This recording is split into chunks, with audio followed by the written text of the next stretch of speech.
The supermarket aisles glowed with warm golden lights that reflected off shiny tins of cranberry sauce, pumpkin pies, and rows of frozen turkeys packed for Thanksgiving. Families moved cheerfully through the store, carts filled with holiday essentials. But amidst that cheerful chaos, Noah Mitchell stood frozen, staring at the price tag on a turkey he couldn't afford.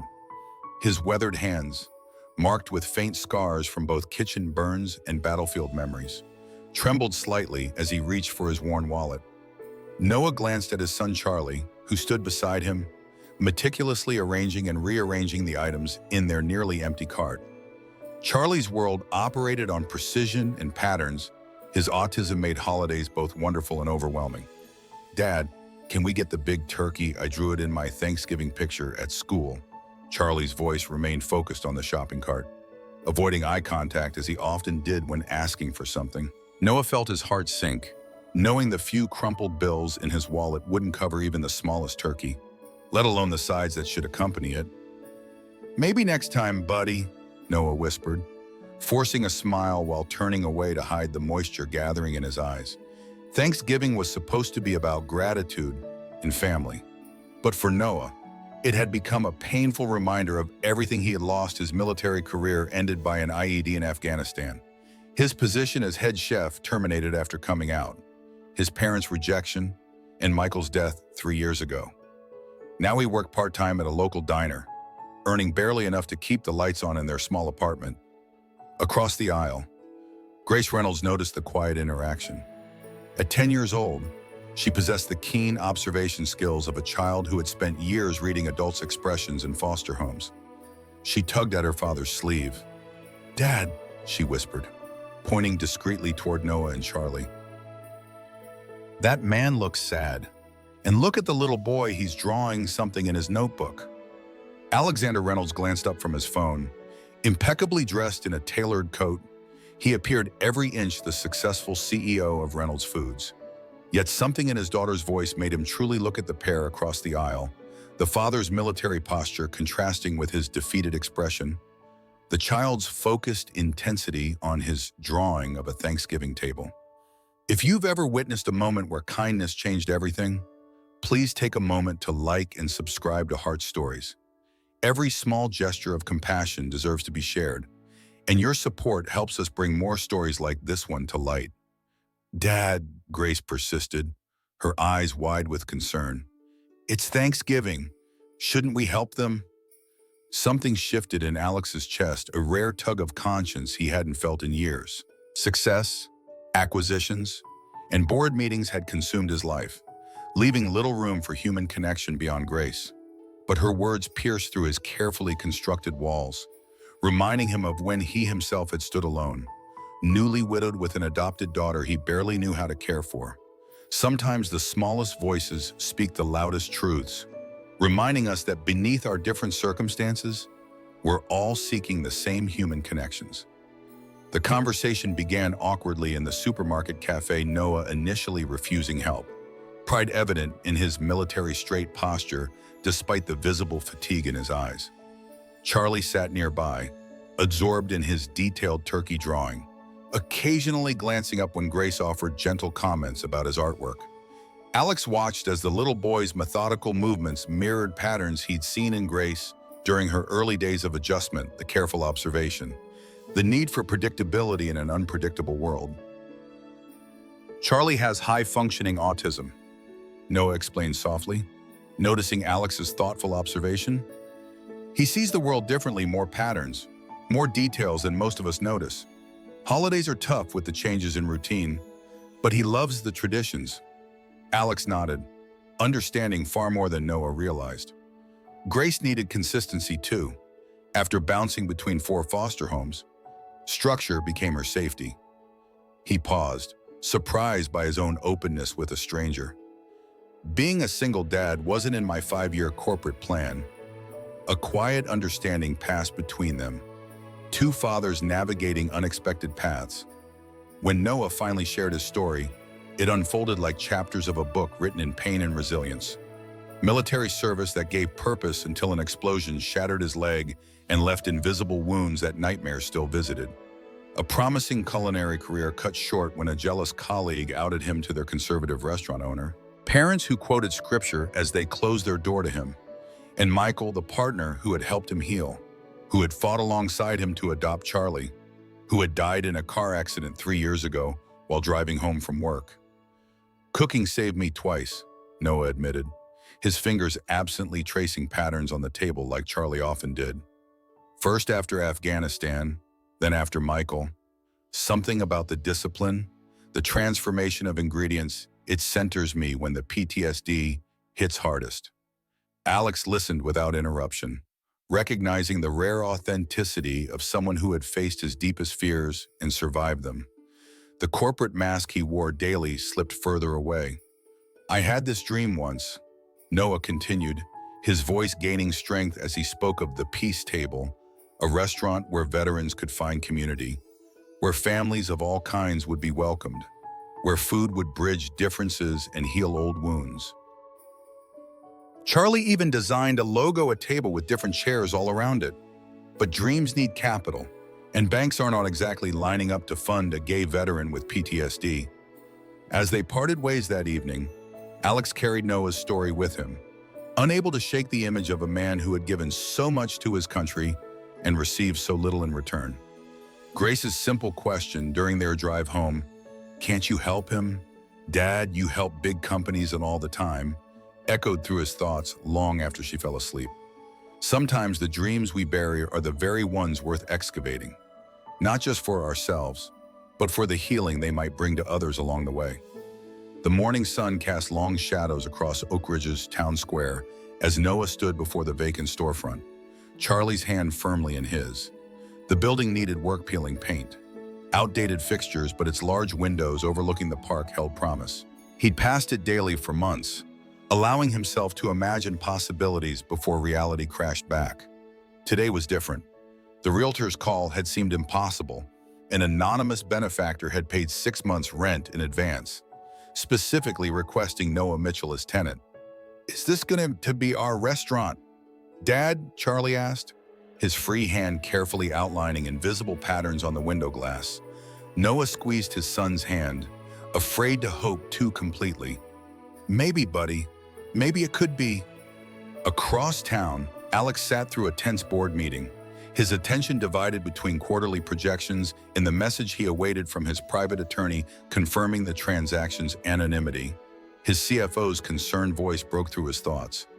"Alex, the board has reservations about opening the new location near Whitman's development.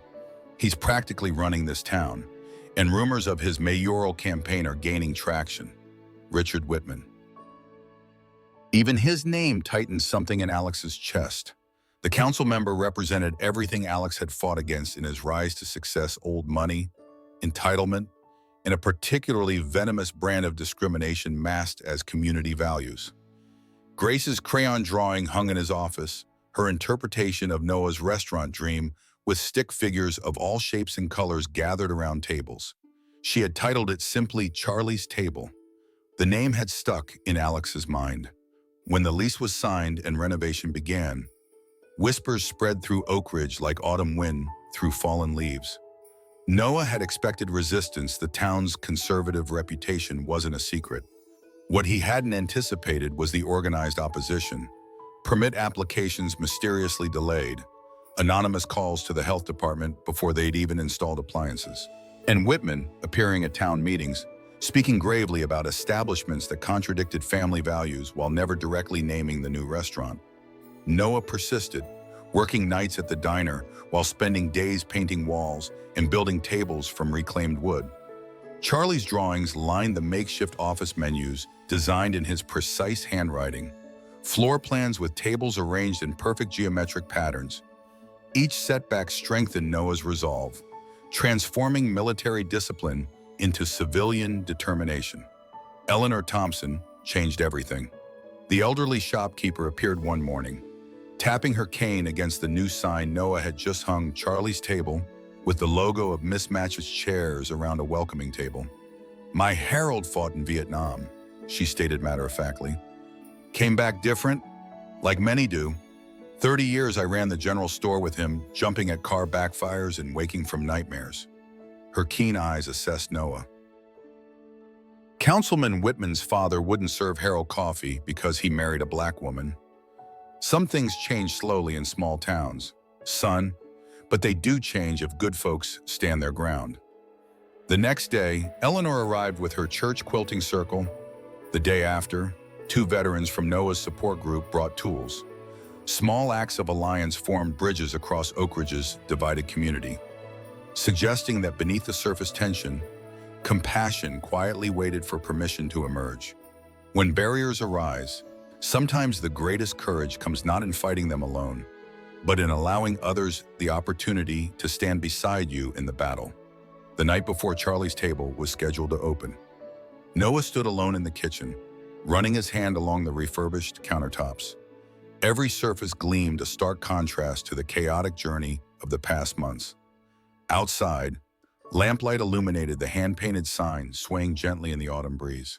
Inside, mismatched chairs surrounded tables crafted from reclaimed barnwood, each one telling its own story of restoration. Alex had maintained his distance publicly, though Noah suspected the anonymous donations that occasionally appeared new kitchen equipment. Marketing materials originated from the CEO. Their private conversations had grown more frequent, often late at night after both Charlie and Grace had fallen asleep.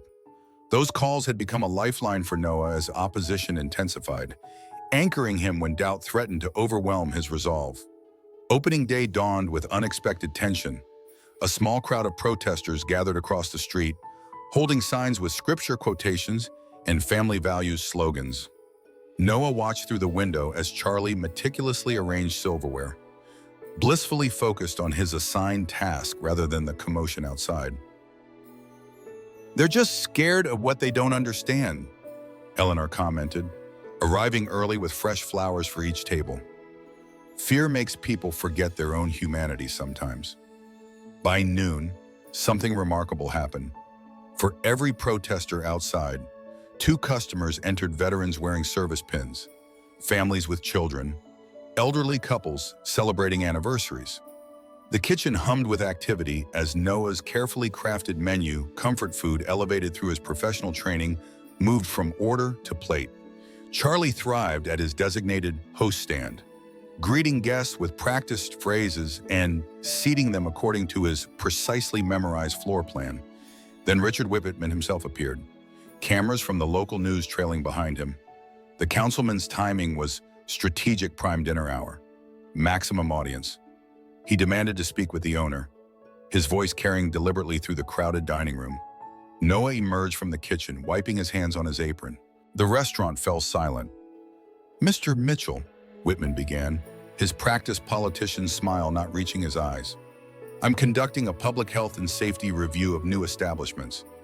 Several concerned citizens have raised questions about your qualifications." The implication hung heavily in the air. Before Noah could respond, a commanding voice cut through the tension. "His qualifications include serving this country while you were dodging the draft. Richard." Alex stood in the doorway, Grace beside him. The CEO's unexpected presence caused visible shock across Whitman's face, quickly masked by political composure. "Reynolds, interesting to see you here. I wasn't aware your company invested in such specialized establishments." "I'm here as a private citizen enjoying dinner with my daughter," Alex replied evenly, "though I wonder how the ethics committee might view your very public harassment of a decorated veteran and small business owner." The confrontation escalated when someone leaked to social media that Reynolds Foods had helped finance Charlie's table. Stock prices wavered. Corporate partners questioned Alex's judgment. The board called an emergency meeting, demanding he distance himself from the controversy. That night, in the darkened restaurant after closing, Noah faced his own crisis of faith. "This was selfish, dragging you and Grace into this mess. Maybe this town isn't ready. Maybe I was foolish to think I could build something here." Alex's response came not with words, but with a simple gesture, reaching for Noah's hand across the table where they sat, his touch communicating what neither man had yet voiced aloud. "When storms gather around our deepest dreams, sometimes courage means simply refusing to abandon ship, trusting that what we've built can withstand the tempest if we don't face it alone." 1 year after their first encounter in the supermarket aisle, Charlie's table bustled with activity. The restaurant had not only survived, it had become Oak Ridge's unexpected gathering place. Veteran support groups met in the back room on Tuesday evenings. Community cooking classes filled weekend mornings. And today, on Thanksgiving, every table overflowed with guests from across the socio-economic and political spectrum of their small town. Noah moved efficiently between kitchen and dining room, the limp from his old injury barely noticeable as he orchestrated the massive community dinner. Free to anyone who needed a place to belong on the holiday, the event had drawn 3 times the expected attendance. Charlie proudly guided newcomers to their seats, his system for tracking reservations impressive even to the business-minded Alex. The transformation extended beyond the restaurant's walls. After the viral video of Whitman confronting Noah and Alex's unwavering defense, unexpected conversations had ignited throughout Oak Ridge. The town council meetings became forums for examining outdated policies. Reynolds Foods had launched a veteran entrepreneurship program, with Noah serving as its first mentor. Most surprising was Richard Whitman himself. His political calculation had backfired when his own nephew came out after watching the town's treatment of Charlie's table. The confrontation that followed, private, painful, and ultimately healing, had sparked something unexpected in the councilman. He would never be an ally, but his opposition had softened into reluctant live and let live tolerance. "I never expected this," Noah admitted quietly to Alex as they watched the diverse gathering from the kitchen doorway. Their fingers intertwined discreetly, their relationship having evolved from friendship to something deeper, built on mutual respect and shared purpose. Grace and Charlie sat at a corner table, heads bent together over their matching notebooks, designing the next season's menu with meticulous detail. Eleanor Thompson tapped her glass, calling for attention. The room gradually quieted as the elderly woman stood, her dignity commanding respect despite her small stature. 50 years ago, my Harold couldn't sit at certain tables in this town," she began. "Today, I look around and see what becomes possible when we choose to see each other's humanity first." She raised her glass. To Charlie's table, not just a restaurant, but a reminder that the most nourishing thing we can do is make room for each other. As applause filled the room, Noah felt Charlie's hands slip into his. His son looked up, making rare eye contact, a small smile playing at his lips. "Dad," he whispered, "our table has lots of different chairs now, just like my drawing." Indeed, their family had expanded in unexpected ways. Alex and Grace, Eleanor, the veterans who had become uncles to Charlie, the staff who had found belonging within the restaurant's walls. Different chairs, different stories, gathered around one table. Have you ever witnessed how a single act of kindness created ripples that transformed an entire community? Share your story in the comments. Someone might need to hear exactly what you've experienced. If this story touched your heart, please subscribe to Heart Stories, where we celebrate the power of courage, acceptance, and love in its many forms. Because sometimes the family we create becomes the home we've always needed.